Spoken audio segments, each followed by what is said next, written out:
teman-teman dan Pak Guru dan Ibu Guru. Saya Andito Murti Pangudi Widianto dari kelas 10 PPLG 4. Di sini saya ingin mempresentasikan tentang kebaikan dan etos kerja dan menelusuri kandungan dari surat Al-Maidah ayat 48 dan At-Taubah ayat 105. Surat Al-Maidah ayat 48. Ini ada suratnya, saya bacakan dulu ya.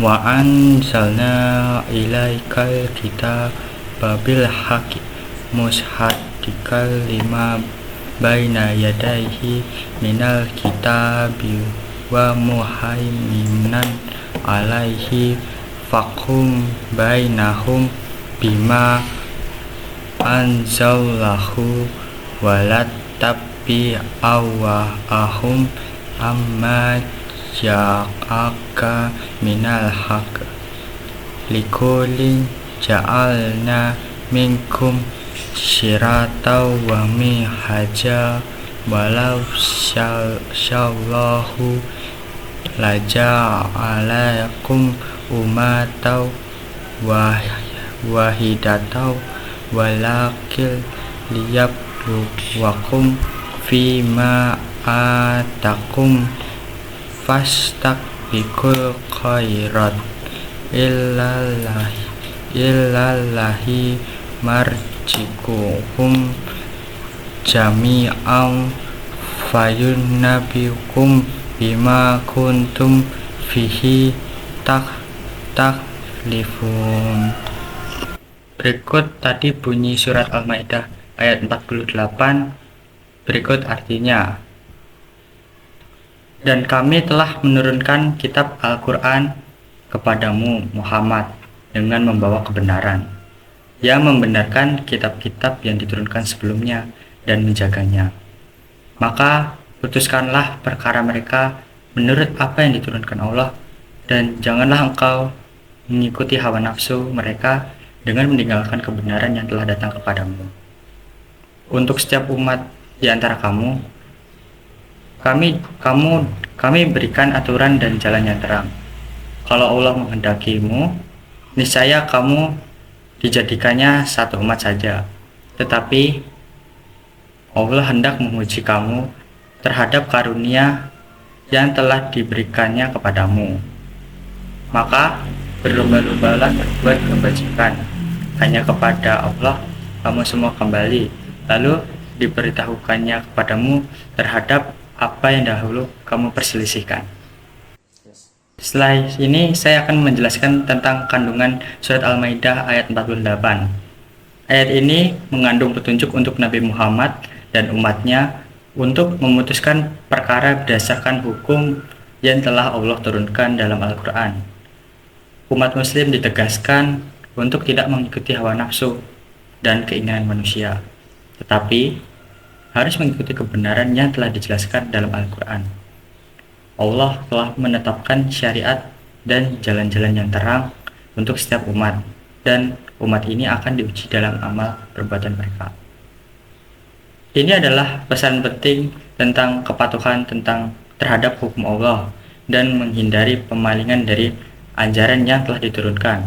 Selain itu, ayat ini juga menunjukkan pentingnya persaingan dalam melakukan kebaikan, dan akhirnya semua umat akan kembali kepada Allah untuk dipertanggungjawabkan.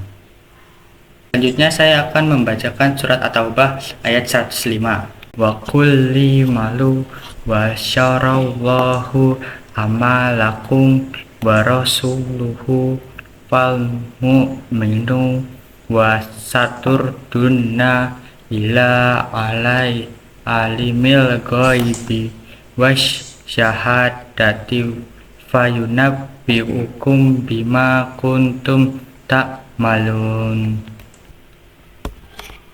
yang artinya, dan katakanlah, bekerjalah kamu, maka Allah akan melihat pekerjaanmu, begitu juga Rasulnya dan orang-orang mukmin, dan kamu akan dikembalikan kepada Allah yang mengetahui yang gaib dan yang nyata, lalu diberikannya kepada kamu apa yang telah kamu kerjakan.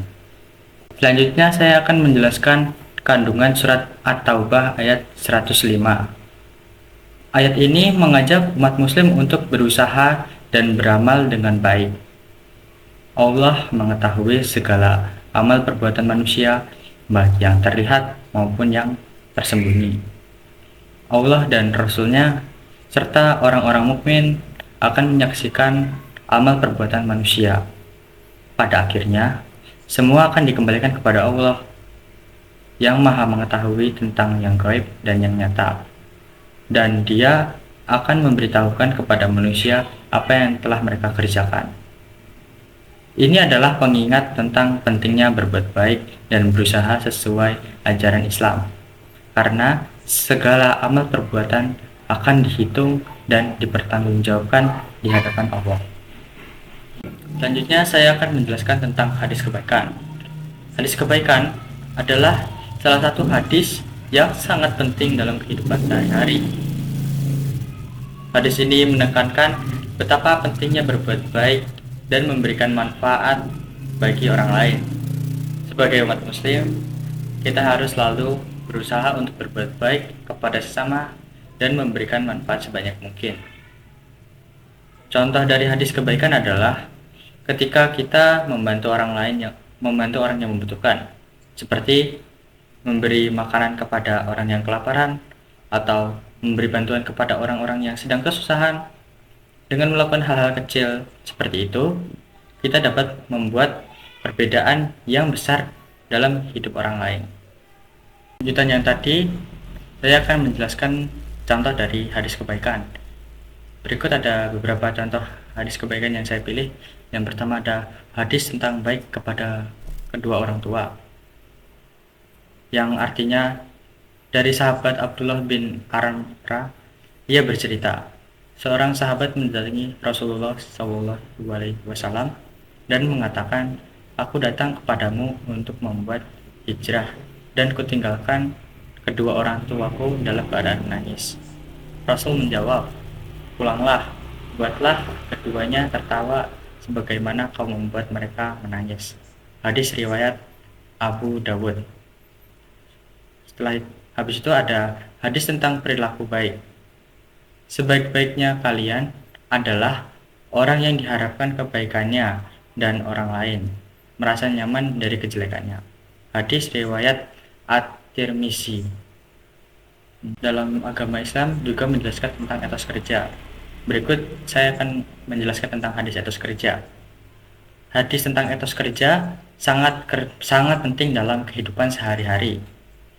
Hadis ini mengajarkan bahwa bekerja keras dan tekun adalah kunci untuk mencapai tujuan yang diinginkan. Seperti yang dikatakan dalam hadis, tidak ada makanan yang lebih baik dari hasil kerja tangan sendiri. Dalam konteks Islam, nilai-nilai seperti kejujuran, ketekunan, dan bertanggung jawab juga sangat penting dalam membentuk etos kerja yang baik. Contoh dari hadis ini dapat ditemukan dalam kehidupan sehari-hari. Misalnya, seseorang pedagang yang sukses harus bekerja keras dan tekun untuk memperoleh keuntungan. Namun, ia juga harus jujur dalam menjalankan bisnisnya dan bertanggung jawab atas produk atau jasa yang ditawarkannya. Hal ini sesuai dengan nilai-nilai Islam yang mendorong etos kerja yang baik. Berikut saya akan menjelaskan tentang contoh hadis etos kerja. Yang pertama, bekerja dilakukan berdasarkan pengetahuan. Wala taqfu ma laisa laka bihim inas sama wal basara wal fu aza qulu ula ika kanna anghumasula, yang artinya, dan janganlah kamu mengikuti apa yang kamu tidak mempunyai pengetahuan tentangnya.